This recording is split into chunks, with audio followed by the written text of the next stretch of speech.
Hello, नमस्कार, सत श्री अकाल। वेलकम है आप सबका सतलुज ऑनलाइन क्लासेस के यूट्यूब प्लेटफॉर्म पर।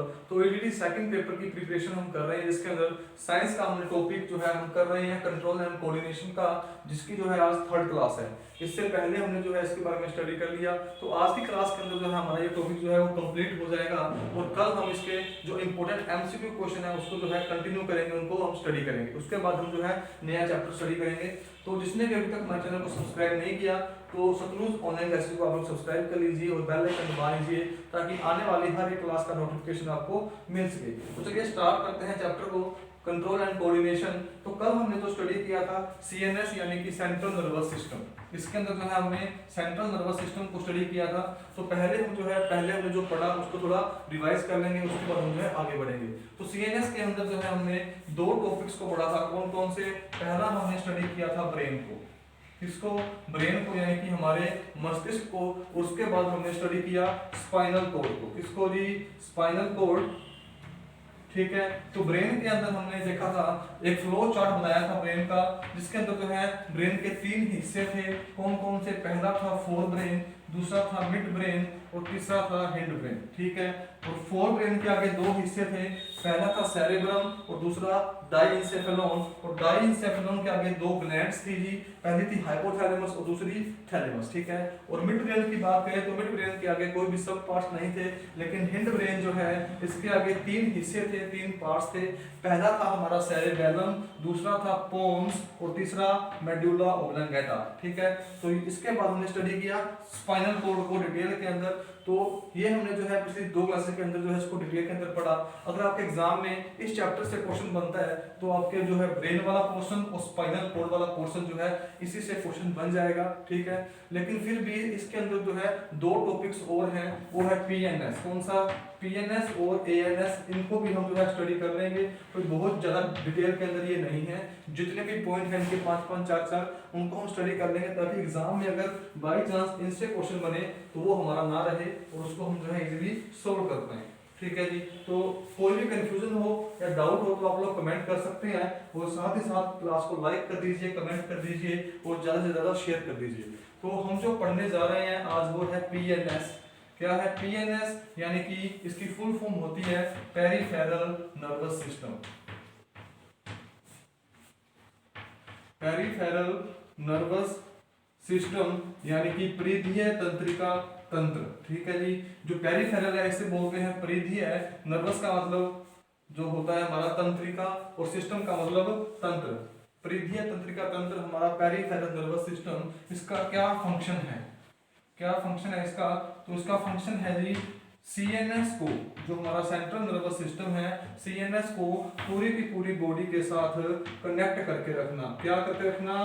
कनेक्ट करके रखना, ताकि जो भी क्रिया हो वो सीएनएस अच्छे तरीके से कर पाए। और पीएनएस जो है सीएनएस को पूरी बॉडी के साथ कनेक्ट करके रखती है। अगर हम बात करें स्ट्रक्चर की, किसकी? स्ट्रक्चर की अगर हम बात करें कि पीएनएस की जो स्ट्रक्चर है, संरचना है, बनावट है, वो किस तरह की होती है, तो वो होती है सॉलिड थ्रेड लाइक स्ट्रक्चर। कैसी? सॉलिड थ्रेड लाइक स्ट्रक्चर होती है, यानी कि ठोस धागे नुमा संरचना। कैसी? धागे नुमा संरचना होती है, इसकी बनावट धागे नुमा होती है। ठीक है जी। तो ये जो हमारे यहाँ से 3 पॉइंट बने कि पेरिफेरल की जो फुल फॉर्म है वो है पेरिफेरल नर्वस सिस्टम। इसका जो फंक्शन है सीएनएस को पूरी की पूरी बॉडी के साथ कनेक्ट करके रखना, और उसकी जो स्ट्रक्चर है वो है सॉलिड थ्रेड लाइक स्ट्रक्चर, यानी कि धागे नुमा संरचना। इसके अंदर जो है दो तरह की नर्व्स पाई जाती हैं। क्या पाई जाती हैं? दो तरह की नर्व्स। जो पहली है वो है स्पाइनल नर्व्स। कौन सी है जी? Spinal nerves. और जो दूसरी है वो है क्रैनियल नर्व्स। कौन सी?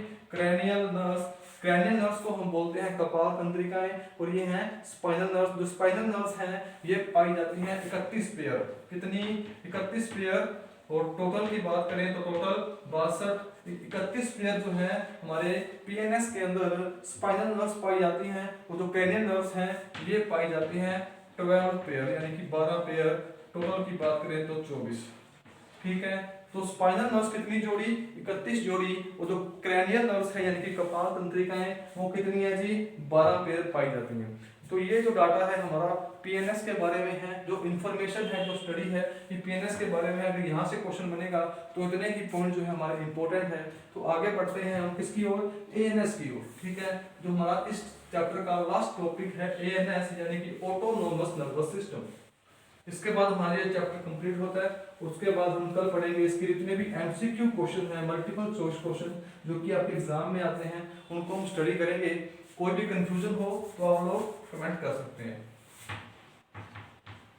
तो हमारा next and last but not the list जो इसका सब टॉपिक है वो है ऑटोनोमस नर्वस सिस्टम यानी कि एएनएस, ऑटोनोमस नर्वस सिस्टम।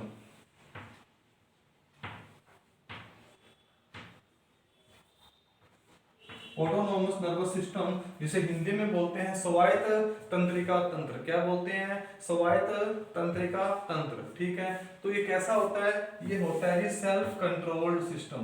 कैसा, सेल्फ कंट्रोल्ड सिस्टम होता है। ये जो है अपने आप को खुद को ही कंट्रोल करके रखता है। ठीक है, तो इसका क्या फंक्शन होता है एएनएस का हमारी बॉडी के अंदर। तो ऑटोनोमस नर्वस सिस्टम जो है इसका हमारी बॉडी में फंक्शन ये है कि ये हमारी बॉडी के जितने भी ऑर्गन्स हैं, क्या है, ऑर्गन्स हैं, उनको एक रिदम प्रदान करता है, एक लय प्रदान करता है। फॉर एग्जांपल अगर हम बात करें हार्ट की, तो हमारा हार्ट जो है वो धड़क रहा है, बीट कर रहा है, तो उसकी जो बीट की एक स्पीड है कि कितने टाइम के अंदर, यानी कि अगर हम बात करें कि 1 मिनट 60 सेकंड्स के अंदर हमारा जो हार्ट है वो एवरेज 72 बार बीट करता है, धड़कता है। तो इसकी जो एक लय बनी हुई है, रिदम बनी हुई है, उसको बना करके रखता है कौन, हमारा एएनएस, यानी कि बॉडी के ऑर्गन्स की क्या बना के रखता है, रिदम बना के रखता है। रिदम यानी कि लय, यानी कि किसी ऑर्गन को कितने टाइम के अंदर क्या काम करना है, कितना काम करना है, वो जो रिदम है उसको बना करके रखता है हमारा एएनएस यानी कि ऑटोनोमस नर्वस सिस्टम। जो हमारा ऑटोनोमस नर्वस सिस्टम है ये दो तरह का होता है। कितनी तरह का होता है, दो तरह का। पहला है हमारा सिंपैथेटिक और दूसरा पैरासिम्पैथेटिक। देखिए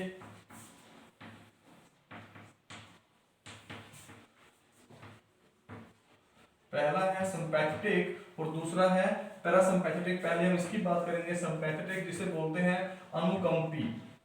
अनुकंपी, ठीक है, हिंदी में से अनुकंपी बोलते हैं। वैसे साइंस जो है वो इंग्लिश के अंदर आपको ज्यादा इजी लगेगी, ज्यादा जो है उसको इजीली समझ पाएंगे।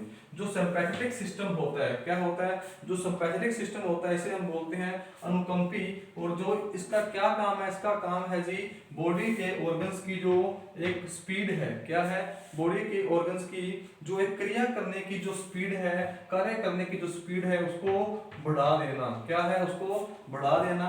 अभी हम समझेंगे एग्जांपल के तौर पे। और हम सेकंड बात करें तो सेकंड जो एएनएस का टाइप है वो है पैरासिम्पैथेटिक। क्या है, पैरासिम्पैथेटिक यानी कि परानुकंपी। परानुकंपी, ठीक है। तो इसका क्या काम है, क्या फंक्शन है, तो इसका फंक्शन है बॉडी के ऑर्गन की जो कार्य करने की जो रिदम है, लय है या स्पीड है, उसको कम करना, डिक्रीज करना। फॉर एग्जाम्पल अगर हम बात करें सिंपैथेटिक की, जैसे कि कोई एथलीट है या फिर दो बच्चे दौड़ लगाते हैं सुबह सुबह, या जो आर्मी की या फिर इंस्पेक्टर या फिर पुलिस लाइन की जो तैयारी करते हैं वो सुबह दौड़ लगाते हैं अपने फिजिकल के लिए। तो जैसे ही वो दौड़ लगाना शुरू करते हैं, वो जिस तरह ही उनको वो 400-500 मीटर जो है वो दौड़ लेते हैं, तो उनकी जो हार्ट बीट है, जो हृदय की धड़कन है, वो एकदम से बढ़ जाती है। क्या होती है, हृदय की धड़कन बढ़ जाती है। एवरेज अगर हम बात करें तो हार्ट बीट की जो एवरेज है वो है 72 बीट पर मिनट। लेकिन जैसे ही कोई कैंडिडेट दौड़ता है तो उसकी जो है सांस फूलने लगती है और हृदय की यानी कि हार्ट बीट जो है बढ़ जाती है, और ये तकरीबन 72 से 90-95 तक पहुंच जाती है। तो हृदय जो है उसकी एवरेज स्पीड क्या हुई 72, लेकिन उसकी जो एवरेज स्पीड है या बीट है वो बढ़ गई। तो इसको बढ़ने के अंदर जो हेल्प कर रहा है वो है पैरासिम्पैथ यानी अपना सिंपैथेटिक सिस्टम। अनुकंपी जो एएनएस का अंदर जो अनुकंपी सिस्टम है वो हृदय की स्पीड को या हृदय की बीट को जो है इंक्रीज कर रहा है। और इसी के अपोजिट जब वो एथलीट जो है थक के बैठ जाएगा तो उसकी जो बीट है, उसकी हृदय जो हार्ट बीट है वो धीरे धीरे कम होने लगेगी। क्या होने लगेगी? कम होने लगेगी। तो हार्ट बीट को कम करने के अंदर जो कार्य कर रहा है वो है हमारा पैरासिम्पैथेटिक यानी कि परानुकंपी सिस्टम। आई होप आपको समझ आ गया होगा कि हार्ट बीट को जो तेज हो रही है उसके अंदर काम कर रहा है हमारा सिंपैथेटिक, और जो उसको कम करने के अंदर जो सिस्टम काम कर रहा है उसे बोलते हैं पैरासिम्पैथेटिक। और ये दोनों टाइप किसके हैं? एएनएस के, यानी कि ऑटोनोमस नर्वस सिस्टम। ठीक है, तो यहाँ जो है हमारा फाइनली आज कंट्रोल एंड कोऑर्डिनेशन का चैप्टर कंप्लीट होता है। एक बार फिर से हम जो है पीएनएस और एएनएस को रिवाइज कर देते हैं। तो बात करते हैं पीएनएस की। तो पीएनएस होता है हमारा पेरिफेरल नर्वस सिस्टम। इसकी जो स्ट्रक्चर कैसी होती है? सॉलिड थ्रेड लाइक स्ट्रक्चर, यानी कि ठोस धागेनुमा संरचना। और बात करें इसके फंक्शन की, तो इसका फंक्शन होता है सीएनएस यानी कि सेंट्रल नर्वस सिस्टम को पूरी की पूरी बॉडी के साथ कनेक्ट करके रखना। उसके अंदर जो है दो तरह की नर्व्स पाई जाती है। पहली है स्पाइनल नर्व्स जो कि होती है 31 पेयर, और दूसरी है हमारी क्रैनियल नर्व्स, वो होती हैं 12 पेयर यानी कि 12 पेयर। ठीक है, यहाँ हमारा पीएनएस जो है वो क्लियर होता है, कंप्लीट होता है। आई होप समझ आ गया होगा। अब हम बात करेंगे हमारे एएनएस की। किसकी? एएनएस। तो एएनएस होता है, इसकी फुल फॉर्म होती है ऑटोनोमस नर्वस सिस्टम। ये एक सेल्फ कंट्रोल सिस्टम होता है, खुद को ही कंट्रोल करता है। तो इसके अलावा जो ये है दो तरह का होता है, एक है सिंपैथेटिक और दूसरा पैरासिम्पैथेटिक। सिंपैथेटिक काम करता है किसी भी ऑर्गन की जो रिदम है उसको बढ़ाने में, और जो पैरासिम्पैथेटिक है वो किसी भी ऑर्गन की रिदम को कम करने में, डिक्रीज करने में। तो आई होप जो आपको टॉपिक है पीएनएस और एएनएस ये अच्छे से कवर हो गया होगा, अच्छे से समझ आ गया होगा। लेकिन फिर भी अगर कोई भी कंफ्यूजन हो, डाउट हो, आप लोग कमेंट कर सकते हैं। हमारे टेलीग्राम चैनल को ज्वाइन कर सकते हैं। वहाँ पर जो है आपको हर एक तरह की क्लास का जो लिंक है वहाँ दिया जाता है, और हर एक तरह की अपडेट वहाँ मिलती रहती है। तो चैनल को सब्सक्राइब कर दीजिएगा, बेल आइकन दबा लीजिएगा, ताकि आने वाले हर एक क्लास का नोटिफिकेशन आपको मिल जाए। और साथ ही साथ दोस्तों चैनल क्लास को जो है आप ज़्यादा से ज़्यादा शेयर कर दीजिए। क्या कर दीजिए? शेयर कर दीजिए, लाइक कर दीजिए और कमेंट कर दीजिए। मिलते हैं अगली क्लास की ओर। तो अगली क्लास में हम लोग पढ़ने वाले हैं क्या? तो हमारा टॉपिक रहेगा the human I and colourful world. क्या रहेगा? ह्यूमन आई, ह्यूमन आई और कलरफुल वर्ल्ड। ठीक है, यानी कि मानव नेत्र, जो हमारी मनुष्य की जो आंख है उसके बारे में हम पढ़ने वाले हैं। आपके जो है साइंस के अंदर ये टॉपिक दिया हुआ है। तो मिलते हैं कल एक नए टॉपिक के साथ, एक नई क्लास के अंदर। Thank you.